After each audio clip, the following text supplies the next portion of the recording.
têtu de Goliath. L'adversaire têtu de Goliath. C'est ce matin. Au nom de Jésus. Tu tombes. Tu tombes. Alléluia. Gloire à Jésus. Que le nom du Seigneur soit béni. Jésus est. Tu vas prendre sans plus tarder la parole de Dieu. Alléluia. Actes des apôtres, le chapitre 12, le verset 18 à 19. Voilà Jésus.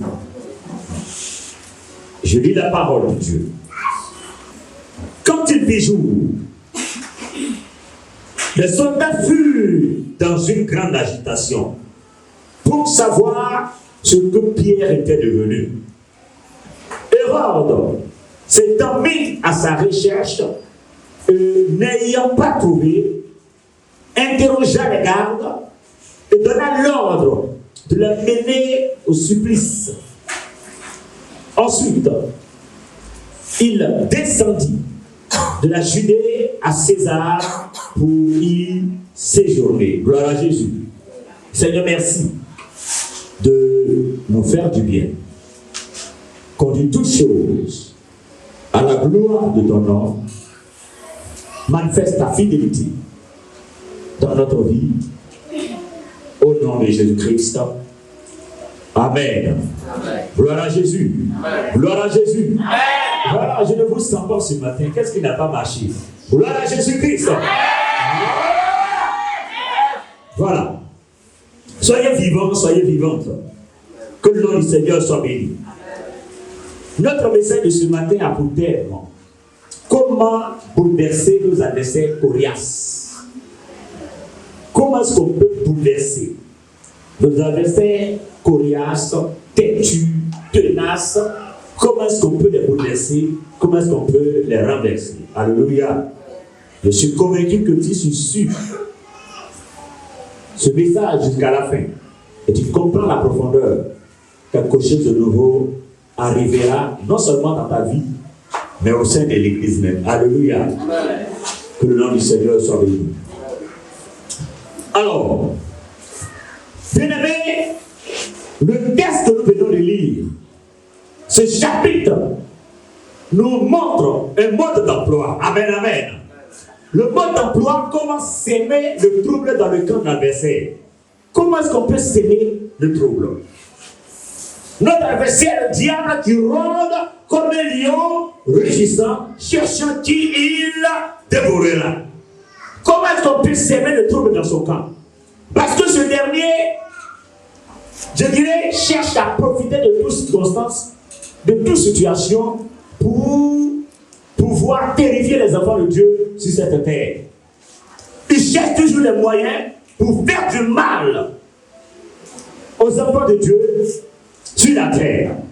Il parcourt la terre chaque instant, comme Job 1 le dit. La Bible dit que lorsque Dieu réunit son conseil, le diable venait se présenter aussi ce jour-là. On lui dit, mais d'où viens-tu?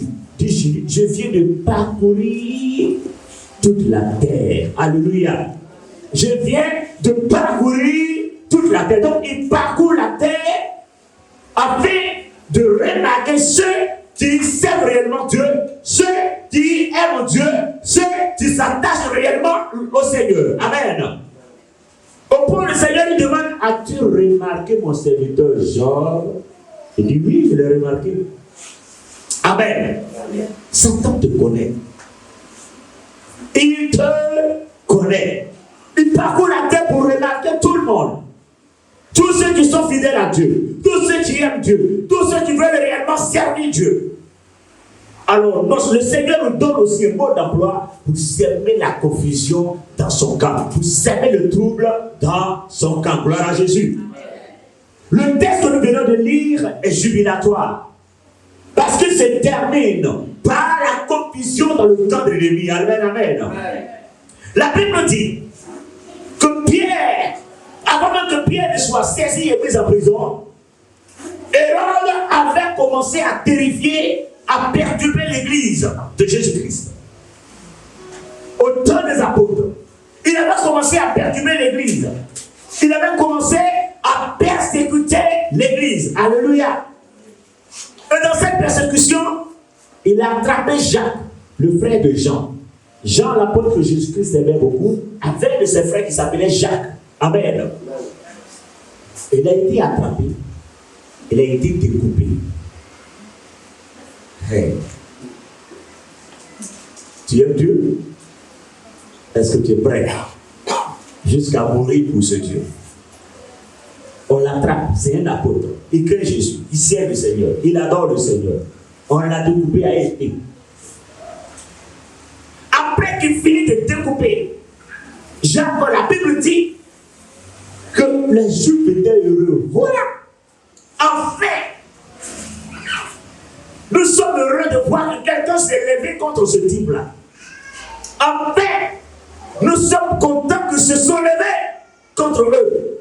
Alléluia. Lorsque le diable arrive à mettre la main sur un enfant de Dieu, lorsqu'il arrive à toucher à la vie de l'enfant de Dieu, c'est comme ça. Dans le rang des démons, ils sont heureux. Dans le cas de vos ennemis, de vos adversaires, ils sont heureux. Et en fait, plus là, je n'aime pas sa tête. Son affaire de Jésus, en fait, il y a quelqu'un qui l'a arrêté. Quelqu'un est en train de le perturber. Quelqu'un est en train de le tuer. Je suis heureux qu'ils sont pour les fatiguer ces personnes qui nous perturbent ici avec son affaire de Jésus. Ils sont heureux que le mal t'arrive. Alléluia. Ils jettent et prient même que le mal t'arrive. Pendant que tu jettes et pries pour que ta situation change, il y a des personnes qui jettent et qui prient pour que ta situation aille de mal en pire. Alléluia. Enfin, quelqu'un s'est levé pour s'occuper d'eux. Et nous emmène avec l'affaire de Jésus. Et comme la Bible, les Juifs étaient heureux, il va attraper Pierre encore pour mettre là-dessus. Et la Bible dit que Pierre sera mis en prison. Et là où il était en prison, c'est-à-dire on le met en prison, on enchaîne ses mains, on enchaîne ses pieds. Et dans cette même prison, il y a 2 soldats qui le suivent. C'est-à-dire qu'on le met en prison. En fait, il y a 2 soldats qui sont en prison aussi. Amen, amen. Il est enchaîné dans la prison. Mais malgré qu'ils sont enchaînés dans la prison, il y a 2 soldats à côté de lui dans la même prison. Et au portail, il y a des verrous de fer. Ils sont complètement condamnés. Au devant, il y a 2 soldats. Il y a une première porte où il y a 2 soldats qui sont arrêtés là. Un peu devant, il y a une deuxième porte. Il y a 2 soldats encore. Donc l'homme là, il ne peut jamais s'en sortir. Parce que dans la prison, il y a 2. Au devant de la prison, il y a 2. Il y a une première sortie, il y a 2. Deuxième sortie, il y a encore 2 soldats. Mais ce n'est pas n'importe quel soldat. La Bible dit que c'était des escouades. 4 soldats, ce sont des 4 escouades. Alléluia. C'est-à-dire que les militaires sont départagés en sections. Et il y a un groupe, il y a 4 sections. Dans les 4 sections, on prend le chef d'une section. Alléluia. C'est-à-dire qu'on prend 4 soldats qui sont les chefs des soldats. Donc on prend 4 chefs pour surveiller. Ce n'est même pas un meurtrier, quelqu'un qui prêche la parole de Dieu. Ce n'est pas un soldat, hein. À cause de la parole de Dieu. C'est-à-dire que même ceux qui tuent les gens, quand on le met en prison, on ne leur fait pas ça. Est-ce qu'on comprend? Si tu tues, on le met en prison, même on ne fait pas ça. Mais quand tu es serviteur de Dieu ou enfant de Dieu, là on cherche à te détruire tout de suite. Et il était enfermé.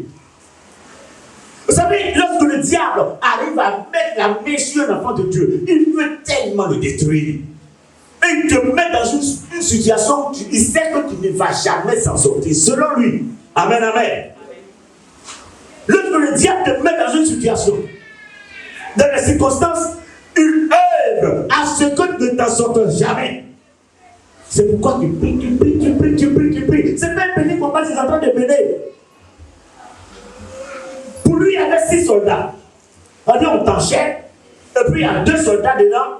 Première sortie, 2 soldats. Deuxième sortie, 2 soldats.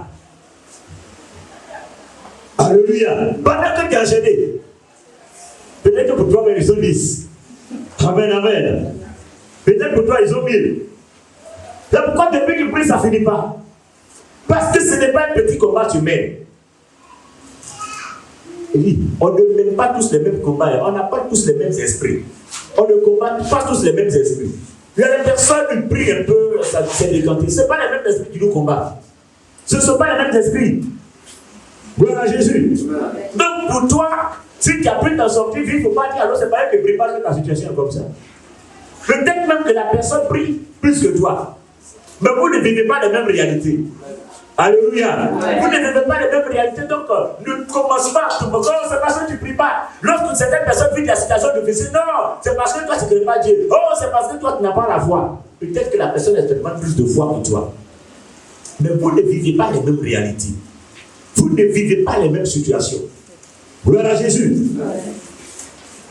Et le plus souvent, il y a certaines personnes qui se croient plus spirituelles, plus puissantes que les autres. Et non, c'est parce que toi tu es comme ça que. Aïe. Gloire à Jésus. Donc il œuvre à ce que tu ne puisses jamais t'en sortir. Et malgré qu'ils ont fait toutes ces choses, la Bible dit que lorsque Pierre était dans cette prison, attends, tu es en prison, 2 soldats ici, 2 soldats, un soldat ici, un soldat ici, puis tu es enchaîné. Et au lieu qu'il se soucie du fait qu'ils sont en prison, il commence à louer le Seigneur. Il adore le Seigneur. Quand il finit d'adorer le Seigneur, puis il se couche, il est en train de dormir. Amen. Le soldat le suivait, ils sont arrêtés, ils ne dorment pas, hein? Mais lui, il est en train de dormir en paix. Amen, amen. Vous voyez? Donc, il ignore, ça dit qu'il ne calcule même pas la situation dans laquelle il est. Ce qu'il importe, c'est la gloire du Seigneur. Mais nous, au lieu de vivre notre foi comme eux, ils ont vécu, on regarde la situation. Et Dieu, pourquoi je suis dans la prison comme ça? Et Dieu, pourquoi ma vie même est comme ça? Moi, je suis fatigué même. Moi-même, là, il n'y a plus à aller à l'église, c'est bon. Il a prié, je dis qu'il est réussi, c'est bon, avec l'église là même, c'est bon. Pourquoi? Lui, il dort tranquillement. Il ne calcule pas la situation dans laquelle il est. Pourquoi? Parce qu'il croit en ce Dieu. Il sait à Dieu, il a placé sa confiance. Alléluia. Il était tranquille. Il dormait tranquillement. Mais ce qui est merveilleux, la Bible dit que lorsqu'il était dans cette prison, l'Église n'a cessé d'adresser des prières pour lui. Pendant qu'il était en prison, l'Église était en train de prier pour lui. Les leaders, les hommes de Dieu, ont plus besoin de prières que le peuple de Dieu. Je vous dis la vérité. Nous, on a plus besoin de prières que vous. Alléluia. Amen. Et vous savez pourquoi? Nous sommes ceux qui se soucient de tout le monde, mais peu sont ceux qui se soucient de nous. Nous, on se soucie de tout le monde, mais les gens ne se soucient pas de nous. Alléluia. En dehors, nous sommes ceux qui sont en train de chasser les démons qui viennent, ou du moins qui possèdent des personnes. Et après, ils les voient chasser, ces esprits-là viennent pour nous combattre. Pendant que d'autres sont en train de dormir là-bas. Nous sommes ceux qui n'ont pas droit à l'erreur. C'est-à-dire qu'un être humain ou un chrétien, tu peux commettre quelques erreurs, il n'y a pas de problème. Mais si un pasteur a commis une erreur, il n'a pas dit les pasteurs, regarde ce qu'il vit, regarde ce qu'il est. Lui, les pasteurs, regarde comment il. Dieu, nous, on n'a pas droit à l'erreur. On nous fait la police. Notre vie est surveillée. Notre vie est surveillée. Tu as marché sur le pied de quelqu'un. Il est pasteur, voilà ce qu'il fait. Il est pasteur. Alléluia. Notre vie est contrôlée. Ce n'est pas facile d'être serviteur de Dieu. Alléluia. Tout le monde est libre d'acheter des voitures. Tout le monde, tu peux prier pour ton fils, il sera béni, il peut acheter des voitures, il peut faire des maisons. Mais si toi, pasteur, tu as acheté une voiture, une maison d'aide, il a volé l'argent du peuple. Ça, là, c'est leur team, là. Au frère. Il les a volés. Alléluia. Mais tu peux prier pour des personnes de situation changée. Eux aussi, ils viennent pour te bénir. Eux aussi, ils viennent bénir le nom du Seigneur par ton canal. Ils peuvent aussi te faire des dons. Alléluia. Amen. Voilà. Gloire à Jésus. C'est comme ça. Mais on a l'impression que les pasteurs ne font rien que voler l'argent des gens. Alléluia. Ce sont eux-mêmes que l'État doit véritablement récompenser. Parce que nous luttons contre le banditisme. Les voleurs, on les accadre. On commence à prier pour eux. Ils arrêtent de voler. Des drogués, des agresseurs, des gangsters, on les aide à une transformation. Ils arrêtent de faire ce genre de choses. La prison même rend des personnes plus graves. Mais en Jésus-Christ, ils ont une transformation. Alléluia. Voilà. Mais c'est nous qui sommes vus tout le temps comme des malfaiteurs. Donc l'église avait compris cela, ils ont commencé à prier pour Pierre. Priez pour lui. Alléluia. Que le nom du Seigneur soit béni. C'est très important. Donc pendant que l'église priait pour lui, la Bible dit que ce jour-là, quelque chose va se passer. Lui, il a commencé à dormir. Tranquillement, ignorer la situation dans laquelle il était. Pourquoi? Parce qu'il comptait sur Dieu. Il ne savait pas comment est-ce que la délivrance allait s'opérer, mais il croyait toujours en Dieu. Et la Bible dit qu'un jour, avant qu'il ne soit sorti de là pour être jugé, un seul jour, c'est-à-dire qu'il a souffert jusqu'à lui manque un seul jour, il va l'exécuter, puis c'est fini. C'est ce seul jour-là, dans la nuit, que Dieu va se glorifier. Il arrive de tout jusqu'à il reste un petit moment pour que Dieu change ta situation. C'est là que tu es découragé, tu as envie de rentrer dans le désordre. Alléluia. Tu luttes jusqu'à il te reste un petit moment. Dieu, c'est comme ça il fait. Il t'amène jusqu'à un petit. Tout ça pour que son nom soit glorifié. Alléluia. Ou il te reste un petit moment, c'est là que tu es découragé.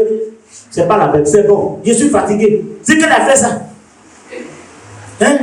Depuis on est dedans. Voilà Jésus. Juste un petit moment. Et c'est ce même jour, qu'est-ce que Dieu va faire? Il envoie un ange, un puissant ange, qui va descendre au niveau de la prison là-bas. C'est-à-dire que l'ange même n'est même pas passé par la porte. Il est descendu directement dans la prison. Amen. Et lorsqu'il est descendu, une forte lumière éclaire la prison. La lumière même a brisé complètement les chaînes qui étaient aux pieds et aux bras de Pierre. Les chaînes se sont brisées par la lumière. Alléluia. Le Dieu que nous servons est lumière. Lorsqu'il arrive à un endroit, les puissants des ténèbres se brisent complètement. La Bible dit, en 2 Corinthiens 3,17, oh, le Seigneur, c'est l'Esprit. Et là où il y a l'Esprit du Seigneur, il y a la liberté. Comme l'Esprit du Seigneur paraît à cet endroit, Pierre est complètement libéré. Alléluia. Et ce jour-là, les chaînes vont tomber. Pierre pensait qu'il était en train de faire un rêve. Alléluia. Et l'ange lui dit, suis-moi. L'ange lui touche le côté. Suis-moi. Amen, amen. Suis-moi. Et il se lève, commence à le suivre. Il arrive au premier portail où il y a des gardes. Ça s'ouvre seul. La porte s'ouvre seul. Les verrous de fer, ça s'ouvre seul. Il rentre là-bas. Il traverse. Deuxième, il traverse. Et ils sont partis. C'est arrivé à la sortie de la ville. Il s'est rendu compte que ce n'était pas un rêve, mais c'était une vision que le Seigneur avait envoyé son serviteur pour le délivrer véritablement. Amen, amen. Et lorsqu'il a été délivré, le lendemain matin, les gens ont commencé à le rechercher parce que les soldats même, ils n'ont rien vu dedans. Alléluia. Lorsque le Seigneur va apporter la délivrance dans ta vie, les gens même qui pensaient qu'ils t'avaient, ils ne vont même pas voir quelque chose dedans. Ils seront dans la confusion totale. Ils vont dire, mais qu'est-ce qui s'est passé? Qu'est-ce qui s'est passé? Alléluia. Tout le monde, on l'a mis là-bas. On était en train de le touffer. On était en train de le détruire. Qu'est-ce qui s'est passé? Puis il s'en est sorti. La puissance de Dieu va amener la confusion dans leur camp. Et il a été complètement libéré. Et la Bible dit que lorsqu'il est sorti de là, il allait dans une autre ville, il a commencé à prêcher. Il sort pour prêcher. Lorsque le Seigneur le délivre, c'est pour faire son œuvre. Tu étais dans une situation, le Seigneur t'a fait sortir de là. Ce qu'il attend de toi, c'est son œuvre. Tu ne fais pas son œuvre, tu auras encore des blocages dans ta vie. Parce qu'il t'a appelé pour son œuvre. Le plus souvent, on accuse Dieu comme ça. Gloire à Jésus. Il t'a délivré pour un but précis. Qui est son œuvre. Gloire à Jésus-Christ. Il était en train de prêcher. Et la Bible dit que Hérode avait envoyé des gens le chercher. Ils l'ont cherché de partout, ils ne l'ont pas vu. Comme ils ne l'ont pas vu, si tu les gardais là, il va donner l'ordre. Prenez-le, allez les crucifier. Alléluia. Ceux qui étaient en train de le garder depuis, comment ils l'ont fait? Ils l'ont libéré. Attrapez-les. À cause de toi, la confusion sera dans leur temps. Ils vont commencer à s'entretuer. Ils vont commencer à s'entretuer. Ils vont commencer à s'entretuer. Alléluia. Ils vont se tuer. Parce que la confusion est arrivée dans leur camp. Gloire à Jésus. Mais qu'est-ce qui a occasionné cela? Qu'est-ce qui a envoyé cette confusion? Qu'est-ce qui a provoqué cette situation dans leur camp? Alléluia. Deux choses. Une seule chose. En deux. Pierre, qui avait glorifié le Seigneur, loué le Seigneur, après avoir fini de prier, s'en est endormi. La deuxième chose, le peuple de Dieu qui priait pour Pierre. Donc, ce qui a occasionné la délivrance, c'est la prière. La prière a porté la délivrance. La prière a porté la vie. La prière a libéré Pierre. La prière est l'essentiel. Alléluia. Pour nous, si nous voulons véritablement être libérés. Si nous voulons avoir une délivrance parfaite, il nous faut avoir une vie de prière constante. La Bible dit en Jacques 5, le verset 16, la prière du juste a une grande efficacité. Une grande efficacité.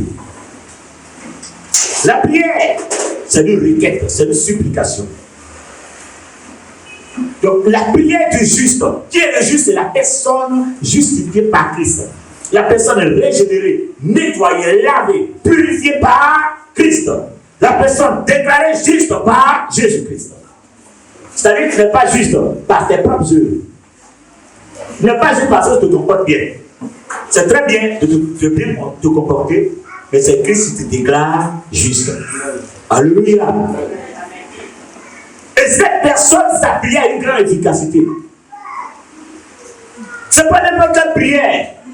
C'est une prière de foi. Une prière énergique. Une prière active. Alléluia. Donc la prière active du juste a une grande efficacité.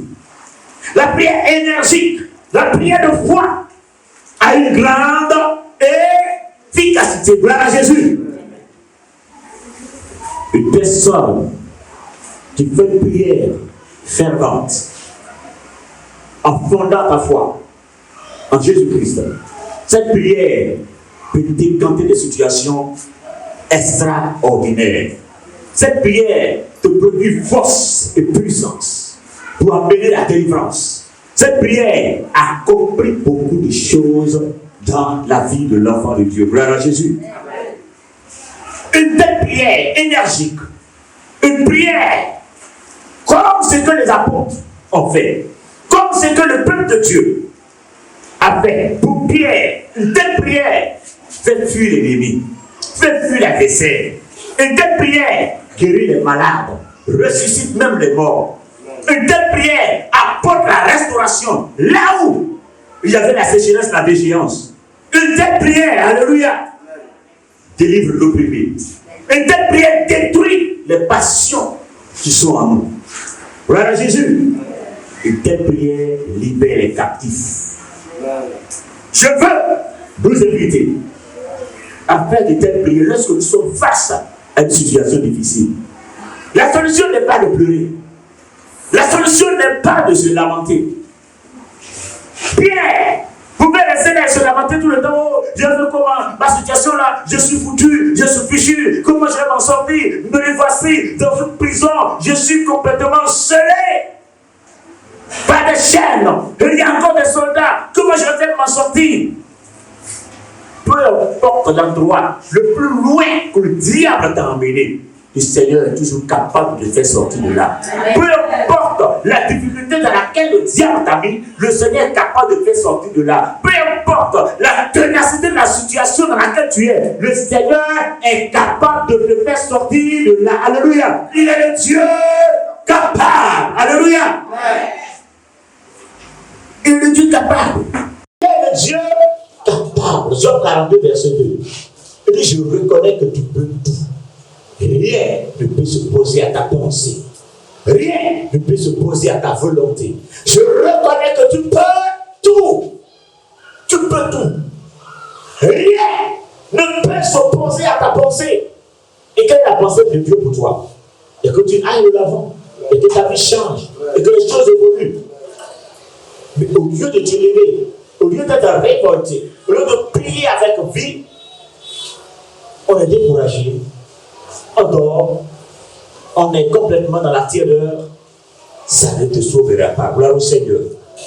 Mais lorsque tu te lèves, tu décides de prier de la sorte, tu commences à envoyer le trouble, le bouleversement dans le camp de l'adversaire.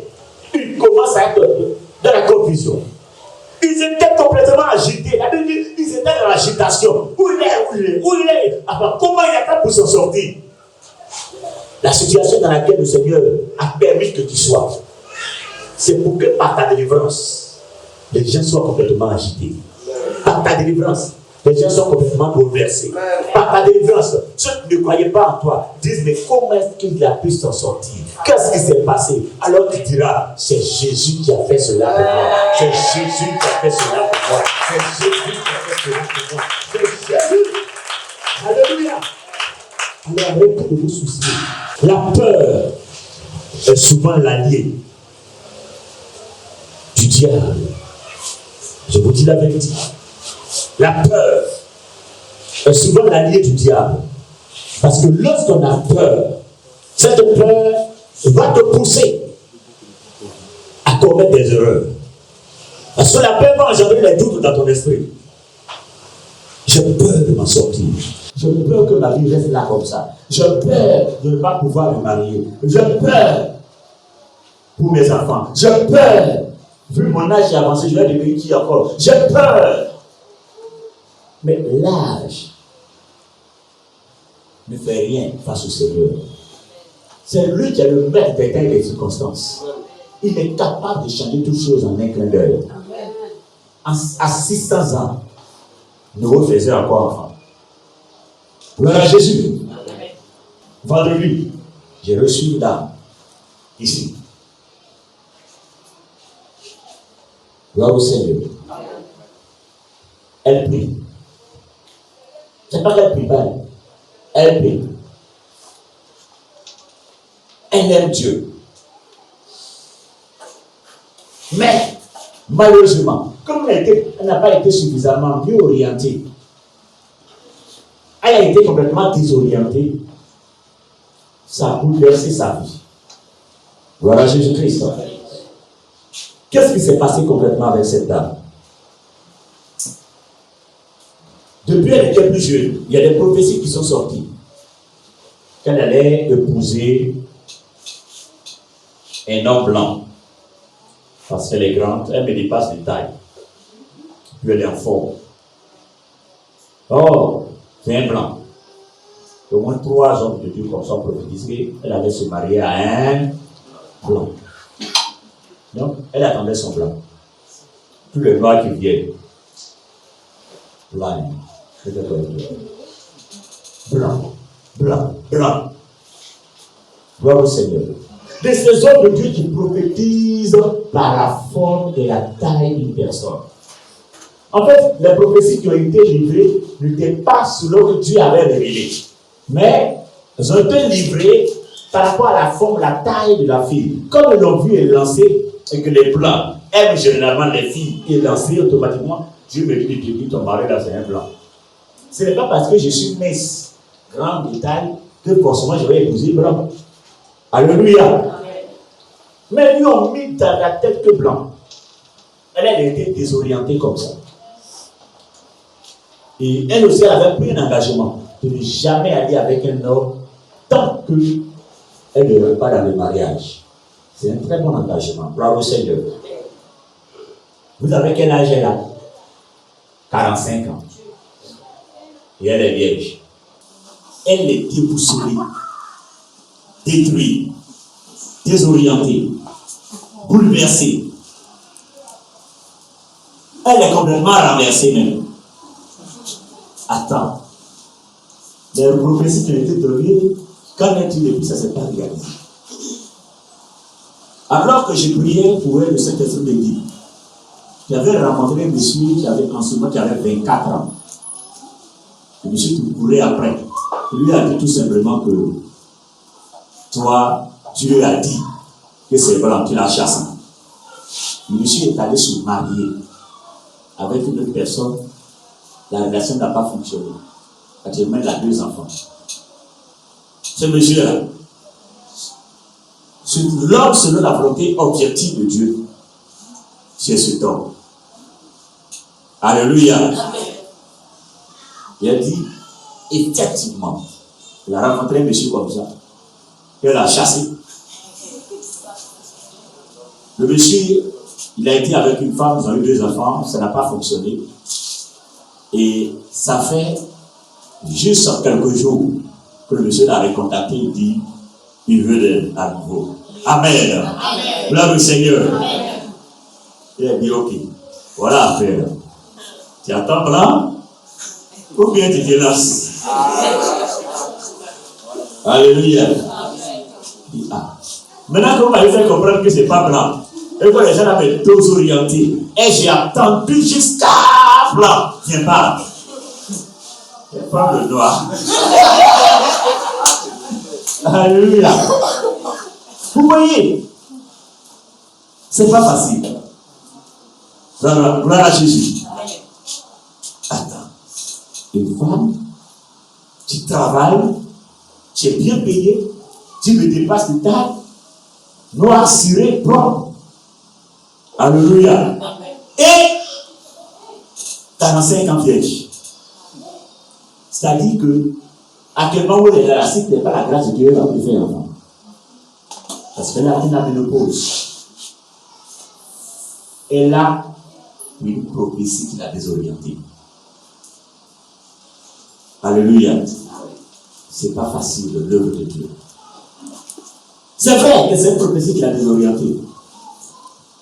Mais le témoignage qu'elle va rendre va amener des vies à s'attacher encore au Seigneur. Amen. Cette situation est arrivée pour la gloire du Seigneur. Peu importe la difficulté dans laquelle tu es, le Seigneur est capable de changer cette situation en bien. Pouf! Quelque chose de nouveau arrive dans ta vie. Gloire à Jésus. Amen. C'est difficile. Dis qu'une femme de 45 ans qui travaille, qui est bien payée, qui est belle, cherche mari parce qu'elle a 45 ans, elle est vierge. C'est difficile. Au niveau de la santé, elle risque du moins d'avoir des complications. Elle risque d'avoir des problèmes de conception. Parce que ces genres de cas peuvent engendrer facilement des cas de myome, de kystes, de fibromes, de thrombochés. Mais c'est Jésus qui guérit. Il est capable de libérer cette dame au nom de Jésus-Christ. Je veux nous amener à ne plus avoir la confusion dans notre esprit. Et de croire que celui en qui nous avons placé notre confiance est capable de se glorifier dans notre vie. Ce que je veux nous encourager à faire, c'est de placer notre foi dans le Seigneur, de ne pas avoir peur. Si Dieu a dit quelque chose, arrêtez de... Comment ça va se faire même? Comment ça va se faire? Ce n'est pas ton affaire.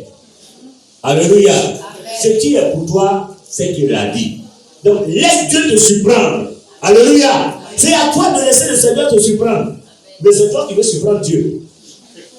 Qu'est-ce qui peut surprendre Dieu? Rien ne surprend le Seigneur. Donc laisse-le te surprendre. Mais ça va se faire comment? Pierre dormait lorsque la délivrance l'a surprise. Alléluia. Il dormait. Je crois que la délivrance va te surprendre. La liberté va te surprendre. L'élévation va te surprendre. La gloire de Dieu te surprendra. Alléluia.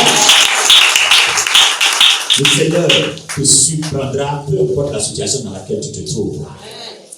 Si tu continues de placer ta confiance en lui, si tu continues de placer ta foi en lui, quelque chose de nouveau arrivera dans ta vie. On doit savoir des choses. Sur la terre, rien, je dis bien sur la terre, rien n'a plus d'impact que la prière active.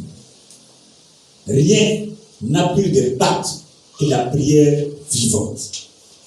Une puissante prière d'un homme de foi peut apporter la guérison dans une ville, dans une famille, dans une nation. La prière peut changer l'image de toute une famille. La prière peut changer toutes choses. Mais quand Corona est arrivé pour bouleverser, vous avez vu des gens proposer la prière comme solution. Nos autorités ne proposent pas ça. Nous voyons le pays est en ébullition actuellement, de la peur, la psychose, la consternation dans l'esprit de tout le monde, qui propose la prière comme solution. Les gens se fient de par leur propre orgueil, leur fierté. J'ai la solution. Je peux te donner ça. Je peux faire ça. Je. L'orgueil, la fierté, le moi doit se taire. Je suis apolitique. Alléluia. Je ne fais pas la politique. Mais la politique nous fait tout le temps. Alléluia. Nous, on ne fait pas la politique, mais la politique nous fait. Ils font leur truc, ils font leur palabre là-bas tout le temps. Mais après, c'est nous, sur nous les innocents, que ça retombe. Ce sont les innocents qu'on tue. Ils ont tué enfants de politiciens ici. Leurs enfants ne sont même pas ici. Voilà le Seigneur. C'est à nous de prendre conscience de ne pas tomber dans des vices ou de suivre des personnes par folie. Alléluia. Tout simplement. C'est pourquoi moi, personnellement, je ne suis pas pro-Ouattara, je ne suis pas pro-Babo, je ne suis pas pro-Bédier, je ne suis pas pro-Soro, je suis pro-Côte d'Ivoire. Voilà Jésus. Le plus important pour moi, que le pays aille mieux. Donc, s'ils peuvent faire taire leur âme de guerre pour qu'on soit en paix dans ce pays, gloire au Seigneur. Alléluia. Lorsque tu es pro-Côte d'Ivoire, tu ne suis pas une personne pour ses intérêts personnels. Parce que les pro là, chacun défend ses intérêts. Mais si tu es pro-Côte d'Ivoire, tu vas je dirais même lutter ou protéger les intérêts du pays. Parce que tu es pro-Côte d'Ivoire. Alléluia. Voilà. Mais les gens ne comprennent pas ça. Gloire à Jésus.